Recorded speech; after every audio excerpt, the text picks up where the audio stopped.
അലൈക്കും പ്രിയപ്പെട്ട കൂട്ടുകാരെ, ഞാനൊരു കൊച്ചു കഥ പറഞ്ഞുതരാം. കഥയുടെ പേരാണ് പുളിക്കുന്ന മുന്തിരി.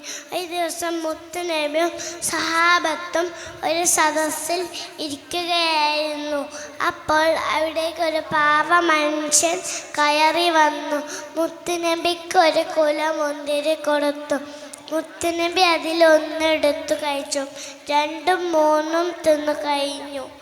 മൊത്തം തിന്നു കഴിച്ചു കഴിഞ്ഞു. അപ്പോൾ ആ മനുഷ്യർക്ക് തൃപ്തിയായി. മനുഷ്യൻ സന്തോഷത്തോടെ പോയി. അപ്പോൾ അതിലൊരു സഹാബിക്ക് സംശയം തോന്നി.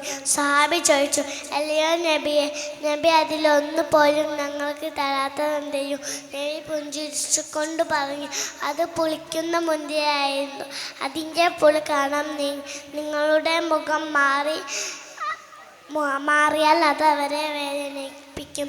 അത് എനിക്കിഷ്ടമാവുന്നുമില്ല. കണ്ടില്ലേ കൂട്ടുകാരെ, എത്രമാത്രം സൂക്ഷിച്ചാൽ നമ്മുടെ മുത്തുനബി മറ്റുള്ളവരോട് പെരുമാറിയത്.